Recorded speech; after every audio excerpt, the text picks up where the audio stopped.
खुलुमबाय। Bodoland republic news खौरां बिजोङाव नोंथांमोनखौ गिबियाव गोसो गोरबोजों बरायना लानाय जाबाय।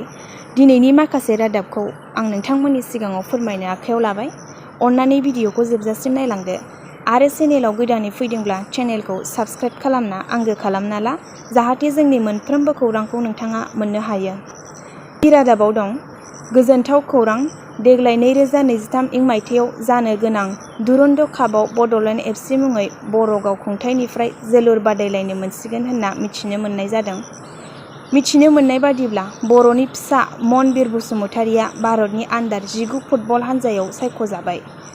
बिपिएफ दोलोनि फिन आरोबाव मोनसे गेदेर खहा, मिथिनो मोननाय बादिब्ला बिपिएफ दोलोखौ नागारनानै इउपिपिएलआव जगदान जाबाय। बिटिआरनि मोनब्रै जिल्लानि देहायारि जेंनाजों भुगिनांनाय सा 200 सुबुंफोरनो बिटिआर सरकारा 50,000 रांनि अनसुंथाइ चेक रानदों होननानै मिथिनो मोननाय जादों।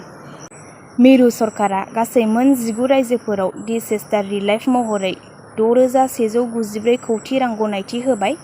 मिथिनो मोननाय बादिब्ला मिरु नखर मन्थ्रि अमित शाहआ थांनाय 30 जुन खालि स्टेट गभर्नमेन्ट आन्डार दा स्टेट डिसेस्टार रेसपन्स फान्ड (SDRF) नि गेजेरजों गासै मोन 19 रायजोफोर फारियै आसाम, उत्तर प्रदेश, अरुणाचल प्रदेश, बिहार, गवा, हारियाना, हिमाचल प्रदेश, केरेला, महाराष्ट्र, मणिपुर, मेघालय, उरिष्या, पान्जाब, तामिलनाडु, त्रिपुरा, छत्तीसगढ़, तेलेंगाना आरो उत्तर प्रदेश रायजोआव डिसेस्टार रिलाइफ महरै 6,194.40 कौटि रां होनो गनायथि होबाय होननानै मिथिनो मोननाय जादों। चिरां सन्तिपुराव लंथं सिखावनि उतपात, मिथिनो मोननाय बादिब्ला चिरां जिल्ला भारत-भुटान सिमना सान्तिपुरनि माया स्ट'र गलायाव लंथं सिखाव हाबदों।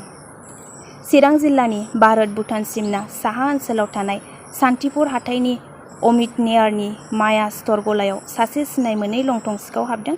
थांनाय 29 जुन अक्ट'खालि मोनानि 2-3 रिंगासोआव सुजुग लाना देहायाव जेबो गानालासे गंसे गलायाव हाबनानै गलानि सिङाव दोननाय मुवा बेसादफोरखौ बोख्लाय-बोसि खालामनाय नुथायखौ सिसिटिभि केमेरायाव नुनो मोन्दों।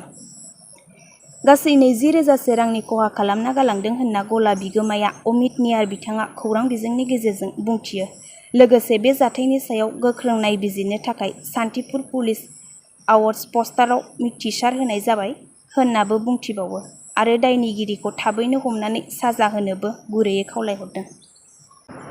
मिथिनो मोननाय बादिब्ला दुलाराय बर' फरायसा आफादनि मोनसे थान्दै हान्जाया मैया बड'लेण्ड मुलुगसोलोंसालिनि भाइस चेन्सेलर प्रफेसार लाइस्राम लादु सिंह बिथांनो मुलुगसोलोंसालिनि सिङाव थानाय एफिलियेटेड कलेजफोराव फरायनाय फरायसाफोरा डिग्री कर्स मेजर आरो जेनेरेल आयदाखौ इंराजि आरो असमिया बिजोंजों लिरनो हानाय बादि बर' बिजोंजोंबो लिरनो होनांगौनि गांसे मेमरेन्डाम गथायो।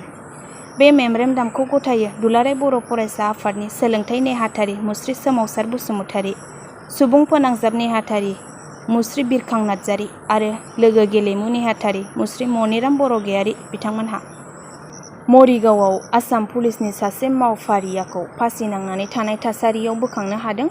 मिथिनो मोननाय बादिब्ला दिनै 1 जुलाइ खालि फुंनि समाव मरिगाव जिल्लानि जागिरनि सिङाव थानाय नेलि आउटप'स्टआव आसाम पुलिसनि सासे मावफारियाखौ फासि नांनानै थानाय थासारियाव बोखांनो हादों। बोखांनो हानाय बे पुलिस मावफारियानि सिनायथिखौ हाइलाकान्दि जिल्लानि सानिनाथ होननानै सिनायथि होदों। सुलुंनिफ्राय मिथिनाय बादिब्ला कनस्टेबल सानिनाथआ 3 दान सिगांसो बे नेलि पुलिस आउटप'स्टआव जइन जादोंमोन। जाथायनि आन्दोआव मा दं बेखौ दासिमबो रोखायै मिथिनो मोननाय जायाखै। संसदनि दैज्लां सेराव मेल 2023 मनसुन सेसन 2023 आ फैगौ 20 जुलाइनिफ्राय जागायनानै 11 आगस्तआव जोबफैगोन होननानै संसदारि जौगाखां मन्थ्रि प्रह्लाद जशिआ दिनै फोसावनानै होदों। संसदारि जौगाखां मन्थ्रि प्रह्लाद जशिआ राजखान्थि दोलोफोरखौ सावराय मेलनि गेजेरजों गोनांथार सावरायनायाव बाहागो लानो खावलायदों। मानोना बेरेखा दोलोफोरा नरेन्द्र मदि दैदेननाय बिजेपि सरकारनि हेंथायै फैगौ बोसोराव जानो गोनां लकसभा बिसायख'थिनि गोख्रोङै बाहागो लानो जानजि खाफ्राबाय होननानै सानखांनाय फैदों होननानै मिथिनो मोन्दों। दिनै क'क्राझारनि 40थि जिल्ला सान फालिनाय फोरबो खुंफुंदों। 1983 मायथाइनि 1 जुलाइ अक्ट'आव क'क्राझार जिल्ला महरै जोनोम मोन्दोंमोन। मिथिनो मोननाय बादिब्ला मुरमेला गोजौ फरायसालि सामलाय आफादा मेट्रिकआव सेथि मासि लानानै उथ्रिसारनाय फरायसाफोरखौ साइकेल आरो मान बिलाइ आर'नाइ होनानै बरायनायजों लोगोसे नैथि आरो थामथि मासि लानानै उथ्रिसारनाय फरायसाफोरखौबो गांफा गांफा आर'नाइजों बरायदों। बिटिआरनि बायजोआवबो आलादा टेट आनजादखौ खुंनांगौ बे गोख्रों बाथ्राखौ बुंदों इउबिपिअनि आफादगिरि मनरन्जन बसुमतारी। मिथिनो मोननाय बादिब्ला भारतनि गुबुन गुबुन थावनिफोराव फालिनाय बादिनो क'क्राझार सोहोराव थानाय आर.एन.बि. सिभिल देहा फाहामसालिनि कनफारेन्स हलाव मोनसे मेहेरगोनां हाबाफारिनि गेजेरजों हादरारि डाक्टार सानखौ फालिनाय जादों।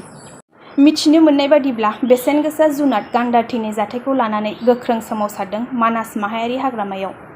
दिनैनि माखासे रादाबा एसेनोसै। नोंथांमोना बेबादिनो जोंनि रादाबखौ नायबाय थानो थाखाय बयबो चेनेलखौ साबस्क्राइब खालामनानै लानो हागोन आरो बेजों लोगोसे लाइक कमेन्ट खालामना होनो थाखाय गुरैयै खावलायनाय थाबाय।